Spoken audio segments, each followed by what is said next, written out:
My name is Hollis Creed, and what I'm about to tell you happened in the fall of 1999.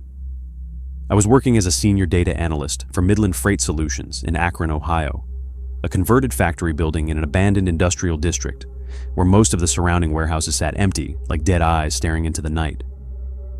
That Tuesday, in late October, I had to work late due to a technical crisis. By 8:15, the building was empty except for me and Virgil Thorne, the night security guard. "Working late again, Hollis?" Virgil asked as I passed his desk. "Server problems," I replied, exhaustion weighing down every word. The automatic door slid open to bitter October air. The parking lot stretched before me under dim sodium lights, most spaces empty now, creating an unsettling checkerboard of shadows. I'd parked somewhere in the far sections that morning and clicked my key fob, hoping to spot my car's headlights. Nothing. Too far away. I began walking across the cold asphalt, scanning the remaining vehicles scattered throughout the lot. The wind rattled the chain-link fence separating us from the abandoned tire plant next door, and somewhere in the distance a freight train's whistle echoed off empty buildings. Finally, I heard the faint chirp of my car's alarm and saw taillights flash about 50 yards away, near the far edge where pavement gave way to gravel and dead grass.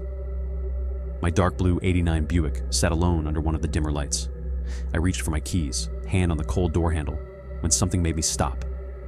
Not a sound or sight, just a feeling. A sudden, powerful instinct screamed at me not to get in that car. Every rational part of my brain said I was being ridiculous, exhausted, letting the creepy emptiness get to me. But the feeling was so overwhelming that I obeyed without question.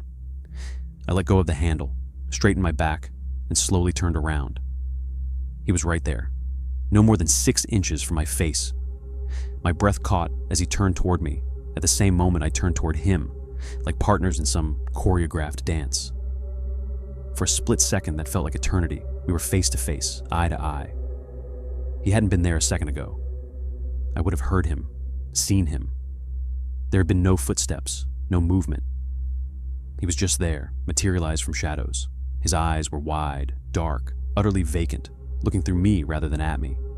Average height, gaunt face, greasy dark hair hanging around his collar, plain gray hoodie, dark jeans. He wasn't theatrically menacing, which made him more terrifying. He was completely ordinary, yet his presence felt fundamentally wrong. His stance wasn't casual. It was predatory, patient, the posture of someone who had been waiting. I noticed more details with crystalline clarity. His clenched jaw, pale skin under orange lights, hands positioned away from his body, ready. Our eyes locked, and I felt a shift. He seemed surprised I had seen him, that I'd turned around instead of getting in my car.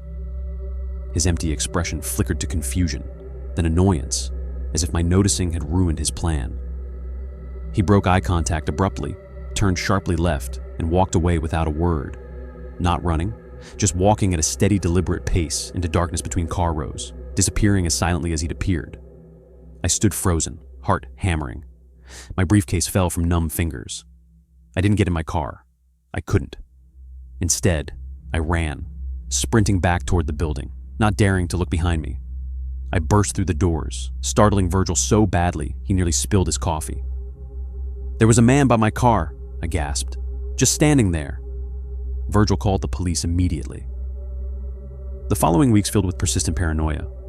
I started leaving strictly at 5, always with coworkers.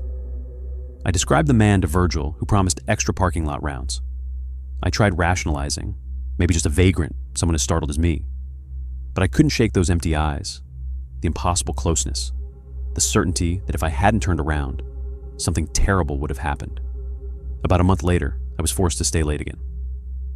Client deadline moved up, all hands situation. By 9 o'clock, I walked out with 2 IT colleagues. "You sure you're okay from here?" Cora asked as they reached their cars.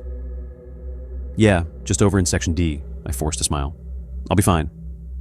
Their headlights swept away, leaving familiar silence. I clutched my keys like a weapon and started walking. This time I saw my car from a distance, and my blood turned to ice. Someone stood next to the driver's side door. Same gray hoodie, same thin frame, but now his back was to me, hands working near the door handle in rhythmic, jerking motions. He was trying to break into my car. No shock this time, only cold confirmation. He hadn't been random. He'd been waiting, knew my car, my schedule, knew exactly where to find me when most vulnerable. I must have made a sound because he froze. Slowly, deliberately, he turned his head. His eyes found me across 50 feet of empty asphalt. His expression wasn't fear at being caught. It was pure, unfiltered rage. He let go of my door, hand disappearing into his hoodie pocket. When it emerged, orange light glinted off a knife blade. Not large, maybe 4 inches, but something about his casual grip, the practiced hold, made my blood run cold. Then he ran, sprinting directly at me, knife held low, face twisted with fury. I didn't hesitate. I dropped my briefcase and ran for my life, screaming. I didn't run back to the building. He was between me and safety. Instead, I ran toward the main road, toward the complex entrance, dress shoes slipping on frost-slicked asphalt. My lungs burned. His footsteps sounded terrifyingly close, his breathing ragged and determined. If I stumbled, fell, it would be over. Pure luck saved me. As I stumbled onto the access road, headlights swept across me. A police cruiser on routine patrol. I waved frantically, still screaming. The car screeched to halt. 2 officers jumped out, expressions immediately serious. "A man with a knife," I gasped, pointing back into the lot. "He was breaking into my car, chased me." One officer drew her weapon and moved cautiously into the lot while the other stayed with me. But my attacker had vanished back into the maze of shadows. They took my statement, searched the lot, checked security cameras. The footage was grainy, inconclusive, just a figure in gray whose face was never clear. They promised increased patrols, but I never heard from them again. I quit Midland Freight 2 weeks later and moved to Columbus. But sometimes, walking to my car after dark, I still feel those empty eyes watching from shadows. Somewhere out there, he's still waiting for someone else to make the mistake of not turning around. The thing that haunts me most isn't the knife or the chase. It's the certainty that he'd done this before. The practiced patience, the knowledge of exactly where to wait, the rage when his plan was disrupted. I wasn't his first target, and I know I wasn't his last. This happened back in 2009, during the worst of the recession, when I was 23 and working graveyard shifts as an armed security guard to pay my way through Bakersfield Community College. The economy had gone to hell, and jobs were scarce. I was lucky to have work, even if it meant patrolling empty warehouses on the wrong side of town from 11 p.m. to 7 a.m. I'm Thaddeus Grimwood. Most folks just call me Thad. I'd done my time in the sandbox during Desert Storm, came back to California with a head full of sand and not much else. The GI Bill was covering my criminal justice classes, but barely. So the security gig kept food on the table and gas in my beat-up 85 Impala. That particular Thursday night in October, I was bone tired. The Santa Ana winds had been blowing for 3 days straight, making everyone in Bakersfield edgy and mean. My patrol route covered a stretch of industrial buildings along Ming Avenue, where the legitimate businesses shut down at sunset and the night crawlers came out to play. I'd just finished my rounds at the Martinez trucking compound when I remembered I'd promised to bring my buddy a bottle of Dr. Pepper. He was pulling doubles at the Chevron refinery, and I figured the caffeine would help him get through another long night. There was a Rusty's 24-hour mart about 10 minutes away, right at the intersection of Ming and Weed Patch Highway. Not the safest part of town, but convenient. The problem was my gear. Company policy said all weapons had to be secured in the trunk when off duty, locked away proper. But I was exhausted. My back ached from 8 hours of walking concrete, and the idea of fumbling with padlocks in a dark parking lot didn't appeal to me. So, I did something stupid. I just tossed my duty belt, holster, and Smith & Wesson Model 686 onto the back seat of the Impala. That lazy decision probably saved 2 lives that night. Rusty sat in a tired strip mall that had seen better days, surrounded by a cracked asphalt parking lot lit by a single buzzing streetlight. Half the bulbs in the mart's neon sign had burned out, casting everything in an orange glow that made the whole place look like a scene from hell. It was about 3:30 a.m., and the lot was mostly empty, except for a few scattered cars and a semi-truck idling near the back. I parked close to the entrance, went in and bought the Dr. Pepper from a clerk who looked like he'd rather be anywhere else. The kid behind the counter had that 1,000-yard stare you see in war zones, the look of someone who'd witnessed too much violence in this neighborhood. Walking back to my car, keys in hand, that's when I saw her. She came stumbling around the corner from behind the abandoned medical offices that flanked the east side of the lot. Young woman, maybe 21, with shoulder-length blonde hair that caught what little light there was. She wore white scrubs with little pink flowers on them, the kind nurses wear. Her eyes were wide with panic, and she was clutching something in her right hand. At first, in the dim light, I thought it was a gun. My heart jumped into my throat, and every combat instinct I'd learned in the army kicked in. "Jesus Christ," I muttered, freezing beside my car door. "He's following me," she shouted, her voice high and frantic as she spotted me. She was moving fast, nearly tripping over herself in those white nursing shoes, heading straight toward me across the lot. "He's following me," she repeated. And that's when I heard the sharp electrical crack, not a gunshot, a stun gun, the kind that sparks and sizzles when you pull the trigger.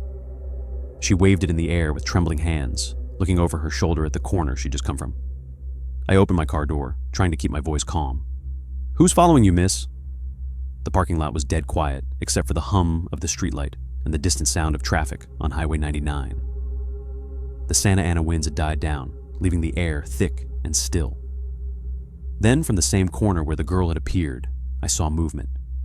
He was tall, basketball player, tall, maybe 6'4", completely bald, wearing a blue tank top that showed off arms like tree trunks. And in his right hand, catching the streetlight's orange glow, was a knife. Not some pocket knife, but a serious piece of steel. Looked like a hunting knife, the kind you'd use to field dress a deer. "That's my property," he said, his voice low and steady, eyes fixed on the girl.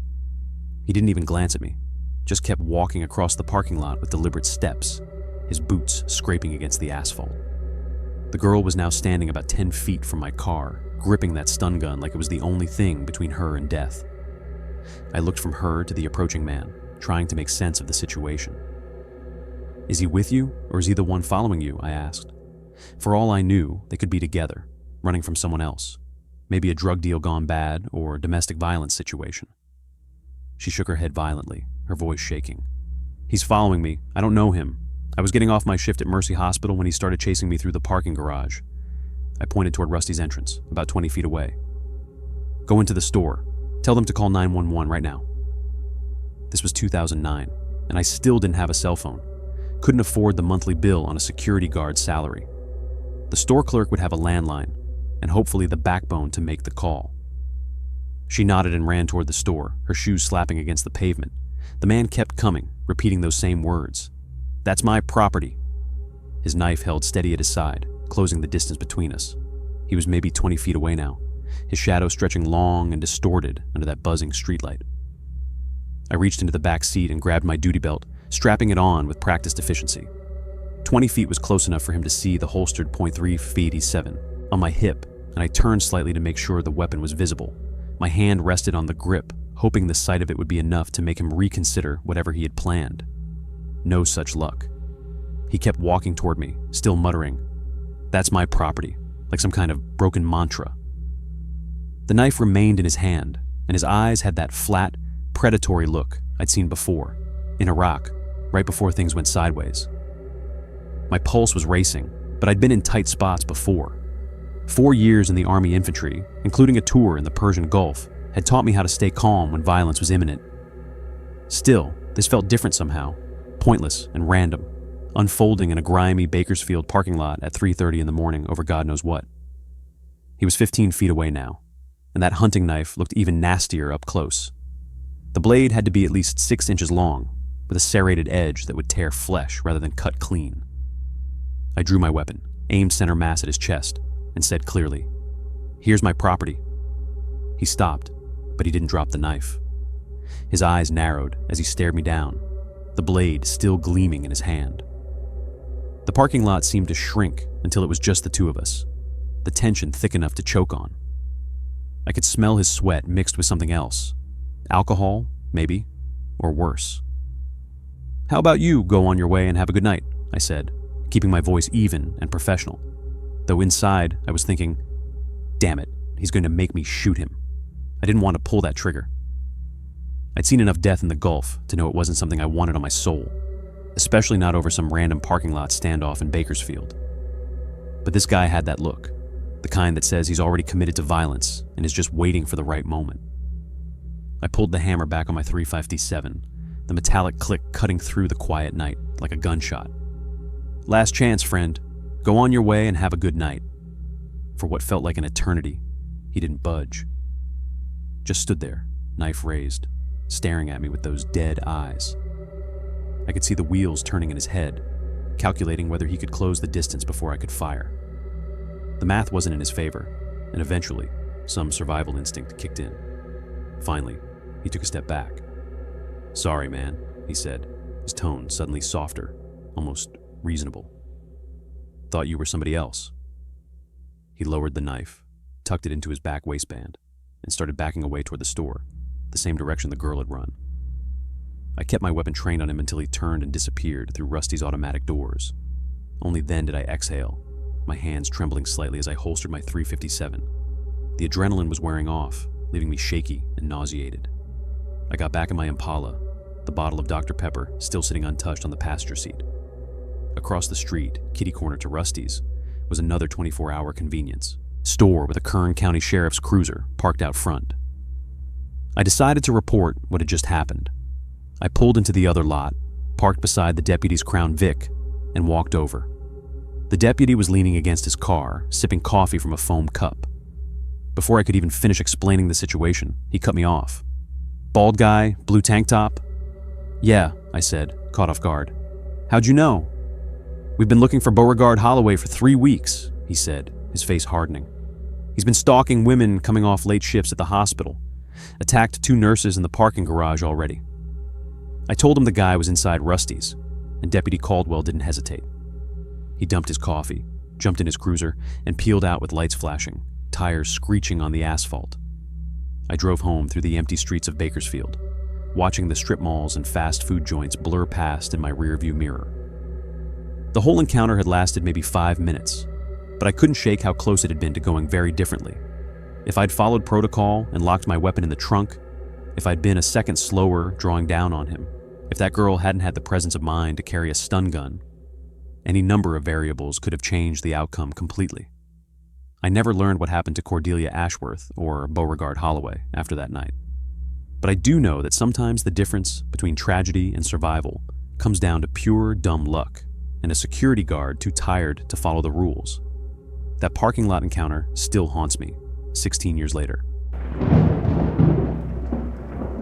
I've been working security at the Millbrook Shopping Plaza for going on 8 years now, ever since the steel mill shut down and left half this town scrambling for work. The plaza isn't much to look at, just a Dollar General, Family Dollar, and Pete's Corner Market clustered together like old men at a bus stop. Most days, I handle shoplifters, teenagers loitering after school, and the occasional drunk who stumbles over from Murphy's Tavern across the street. The back lot stretches wide behind the stores, mostly empty except for employee cars and the weekly delivery trucks. It's quiet back there, especially during the early morning hours when I start my shift at 6. That's when Millbrook feels most like the ghost town it's becoming. Empty streets, shuttered windows, and the kind of silence that makes you think too much about things you'd rather forget. It was a Tuesday morning in February 2018, cold enough to see your breath, when I first noticed something off about the gray Honda Civic parked in the far corner near the old loading dock. The car had been there for weeks, maybe longer, tucked between the dumpster and the chain link fence that separated our lot from the abandoned Woolworths next door. At first, I figured it belonged to someone working double shifts, or maybe one of those folks who sleep in their cars when times get tough. Lord knows we've had plenty of both since the mill closed. But this particular morning, something made me take a closer look. Maybe it was the way the frost had settled thick on the windshield, or how the tires looked soft, like they'd been sitting too long. I pulled my security cart closer and rolled down the window. That's when the smell hit me, faint at first, like spoiled milk mixed with something else I couldn't place. Something that made my stomach turn over. I stepped out, my breath forming clouds in the bitter air, and walked slowly toward the Honda. The windows were fogged from the inside, streaked with what looked like condensation that had frozen and thawed too many times. Spiderwebs stretched between the side mirror and the door handle, and a thin layer of ice had formed along the door seals. This car hadn't moved in a long, long time. "Hello?" I called out, tapping on the driver's side window. "Security, everything all right in there?" Nothing. No movement, no response. Just that smell getting stronger as I got closer, making my eyes water and my throat burn. I cupped my hands against the glass and peered inside, squinting through the haze and grime. That's when I saw her. A young woman, maybe mid-20s, slumped against the driver's seat with her head tilted back at an unnatural angle. Her hands rested in her lap like she just dozed off listening to the radio, but her skin had taken on a waxy, grayish color that no living person should ever have. Her blonde hair hung limp around her face, and her mouth was slightly open, as if she'd been trying to say something before. Whatever. Happened. My hands started shaking, and I stumbled backward, nearly tripping over my own feet. In 30 years of living in Millbrook, I'd never seen anything like this. Sure, we'd had our share of overdoses and bar fights, but finding a dead body in a parking lot wasn't something you prepare for, even in security training. I fumbled for my radio with trembling fingers. "Base, this is Whitmore. I need police at the plaza immediately. We've got a situation in the back lot." "What kind of situation, Corny?" came the voice of dispatch. I looked back at the Honda, at the still figure behind the fogged glass, and felt something cold settle in my chest that had nothing to do with the February air. "Possible deceased individual in a vehicle. Send everyone you've got." Within 10 minutes, Deputy Grimsley's patrol car was pulling into the lot, followed by the fire department and an ambulance that wouldn't be needed for anything but body removal. Grimsley took one look at my face and knew this wasn't a drill. "How long's that car been there, Corny?" he asked, pulling on latex gloves. "Weeks," I said, still trying to process what I'd found. "Maybe months. I thought it belonged to an employee or someone down on their luck. Jesus, Thad, I drove past that car every single day." Deputy Grimsley approached the Honda with the careful steps of a man who'd seen too much in his 20 years of law enforcement. When he tried the driver's door, it opened with a soft click that seemed to echo across the empty lot. The smell that escaped made both of us step back, covering our noses with our sleeves. "Christ almighty," Grimsley muttered, then spoke into his radio. "I'm going to need the coroner out here, and Detective Morrison, if he's available. We've got a female, approximately 20 to 25 years old, been deceased for some time."